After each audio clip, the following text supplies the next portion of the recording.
Welcome to Nandigama news. నియోజకవర్గంలో జరిగిన ప్రధాన వార్తలను నందిగామ టీవీ మీ ముందుకు తీసుకొచ్చింది.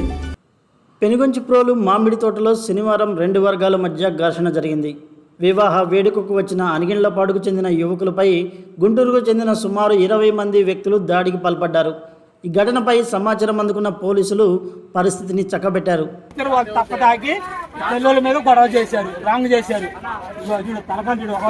ఎంతమంది దాడి చేశారు? వాళ్ళ 20 మంది ఎక్కడి నుంచో వచ్చి ఇక్కడ దాదాగిరి చేశారు. 20 మంది దాడి చేశారు. ఎన్టీఆర్ జిల్లా నందిగామలో ఆర్డీఓ ఎంఆర్ఓ కార్యాలయాన్ని హిందూ సంఘాలు ముట్టడించాయి. గత కొన్ని రోజులుగా సమస్యను అధికారుల దృష్టికి తీసుకువెళ్తున్నా స్పందించడం లేదని మండిపడ్డారు. నందిగామ పాత బస్టాండు ప్రాంతంలో ఉన్న కోనేరు ఆక్రమణలకు గురైందని తెలిపారు. వెంటనే ఆక్రమణను తొలగించాలని, లేని పక్షంలో హిందూ సంఘాల ఆధ్వర్యంలో పెద్ద సంఖ్యలో నిరసన కార్యక్రమం చేపడతామని హెచ్చరించారు. ఎన్టీఆర్ జిల్లా నందిగామ పట్టణంలో ఉన్నటువంటి శ్రీ సుఖశ్యామలాంబ సమేత రామలింగేశ్వర స్వామివారి దేవస్థానం మరి పురాతనమైనటువంటి దేవస్థానం. దీనికి సంబంధించి ఒక 50-60 సంవత్సరాల క్రితం మరి ఆ రోజు పెద్దలు అక్కడ కోనేరు నిర్మించటం, ఆ కోనేరులో స్వామివారిని తెపోత్సవం చేయటం, అనేక కార్యక్రమాలు నిర్వహిస్తూ ఉండేవాళ్ళు. గత కొన్ని సంవత్సరాలుగా మరి ఆ కోనేరుని కొంతమంది దురాక్రమణదారులు ఆక్రమించుకొని ఉన్నారు. మరి దానికి సంబంధించి ఎండోమెంట్ వారు కోర్టులో వేయటం, కోర్టుకు వేసిన తర్వాత కోర్టు ఉత్తర్వులు, హైకోర్టు ఆ కోనేరుని వెంటనే ఖాళీ చేపించి స్వామివారిని పుష్కరిణి చేసే విధంగా హైకోర్టు ఆర్డర్ ఇవ్వడం జరిగింది. హైకోర్టు ఆర్డరు గత 20 రోజుల క్రితం నందిగామ ఎంఆర్ఓ గారికి ఎంఆర్ఓ గారు దగ్గరుండి ఆ హైకోర్టు ఆర్డరు ఖాళీ చేయించి అక్కడ ఎవరైతే ఆక్రమణదారులు ఉన్నారో వారందరినీ కూడా ఖాళీ చేయించి దేవస్థానానికి అప్పగించే విధంగా ఆయన గారికి ఉత్తర్వులు అందజేయడం జరిగింది. అయినప్పటికీ కూడా మేము గతంలో ఇప్పటికీ ఎంఆర్ఓ గారిని 4 సార్లు కలవడం జరిగింది. కలిసినప్పటికీ కూడా ఆయన ఎప్పటికప్పుడే ఈ వారం చేస్తాను, ఈ 4 రోజుల్లో చేస్తాను, ఈ 4 రోజుల్లో చేస్తాను అని చెప్పేసి ఆయన చెప్పడం జరిగింది. ఈరోజు 25వ తారీఖు ఉదయం 7 గంటలకు ఎట్టి పరిస్థితుల్లో కూడా ఈరోజు ఆ కోనేరులో ఆక్రమణలు తొలగిస్తామని చెప్పేసి మొన్న మేము 3 రోజుల క్రితం వస్తే ఆయన చెప్పడం జరిగింది. కానీ ఈరోజు ఆయన ఆ కార్యక్రమం నిర్వహించలేదు. ఈరోజు హిందూ సంఘాల తరపున మేము ఒకటే అడుగుతున్నాం. దేవస్థానానికి సంబంధించి మన కేంద్ర గవర్నమెంటు పుష్కరిణి నిధులు పంపించడం జరిగింది. అదేవిధంగా ఈ రాష్ట్ర ప్రభుత్వం ఎన్టీఆర్ జిల్లాలో ఉన్నటువంటిది ఒకే ఒక కోనేరు.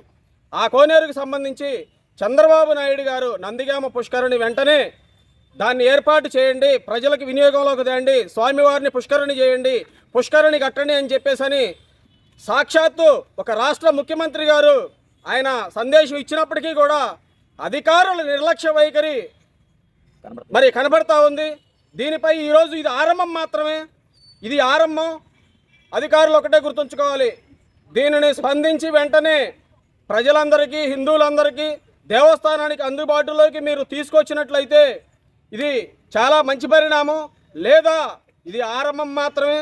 దీనిపై అగ్ని జ్వాలల నందిగామ హిందూ సంఘాలు నిర్వహిస్తాయని చెప్పేసి ఈ సందర్భంగా అందరికీ తెలియజేపరచడం జరుగుతుంది.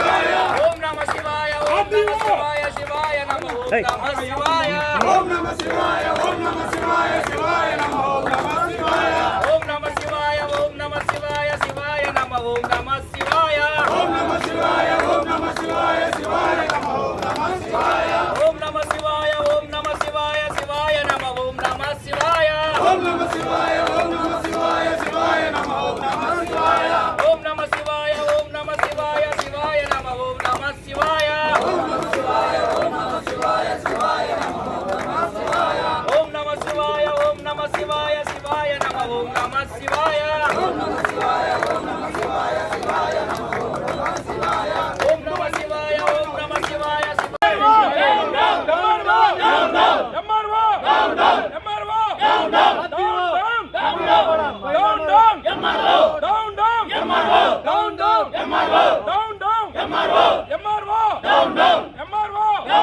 MRO అధికారుల నిర్లక్ష్య వైఖరి అధికారుల నిర్లక్ష్య వైఖరి down down down down down down దేవాదాయ శాఖ వాళ్ళు కూడా తక్షణ రెస్పాండ్ అవ్వాలి. దేవాదాయ శాఖ వాళ్ళు కూడా పాత్ర వీళ్ళందరూ గుళ్ళకి ప్రత్యేక వ్యతిరేకంగా పనిచేస్తుండ్రు.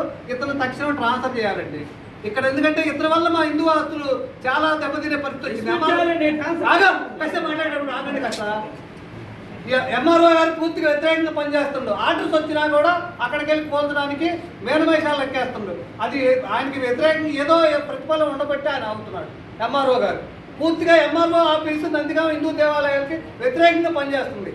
ఈ ఎంఆర్ఓ గారు ప్రత్యేకంగా అదే పనిలో ఉన్నాడు. వ్యతిరేకంగా పనిచేయడం కోసం ఎంఆర్ఓ గారు పనిచేస్తుంది ఇక్కడ కాదు. గతంలో హైవేకి భూములు వెళ్తే అందరికీ గజాలు లెక్క వచ్చినాయి. ఇక్కడ దేవస్థానం ఆస్తులకి ఎకరాలు లెక్క వచ్చినాయి. దానికి కూడా పూర్తి బాధ్యత ఎంఆర్ఓ గారిని. ఈ రెవెన్యూ సిబ్బంది కూడా ఉన్నారు, దానికి వెనకాల అందరూ ఉన్నారు. ఈ ఎంఆర్ఓ గారికి ప్రతి ఒక్కళ్ళు ఉన్నారు. మరి ఎందుకు ఆయనకి రాంగ్ ఫీడింగ్ ఇస్తున్నారో తెలియదు. ఎంఆర్ఓ గారికి కావాలని చేస్తుందో తెలియదు. టోటల్గా ఎంఆర్ఓ గారు హిందూ వ్యతిరేకంగా పనిచేస్తున్నారు. హిందూ దేవాలయానికి కోళ్ళ పడుతుండ్రు. వాళ్ళు కొంతమంది కాజేసే కబ్జాదారుల కంటే ఎంఆర్ఓ గారే ఎక్కువ సహకరిస్తుండ్రు. వీళ్ళకి ప్రత్యేకంగా వాళ్ళ బ్యాక్గ్రౌండ్ ఎంఆర్ఓ గారి బ్యాక్గ్రౌండ్ అసలు ఎంఆర్ఓ గారే వాళ్ళ వెనకాల ప్రోత్సాహం ఉంది. ఇవాళ ఈ కబ్జా కోర్లకి ఎంఆర్ఓ గారు పూర్తి అభయం ఇస్తుండ్రు. ఆ రోజు మొన్న ఇద్దరు వస్తామని చెప్పి ఎంఆర్ఓ గారు ఆర్టీఓ గారు ఏరి శనివారం కల్లా ఆడ పని చేయకపోతే పని చేయకపోయారు. ఆఫీసులో ఏరి ఎంఆర్ఓ గారు ఆర్టీఓ గారు టైం ఎందుకు తప్పించుకున్నారు? 6 వచ్చి మిషనరీ ఎంఆర్ఓ గారు డ్యూటీకి వస్తారు.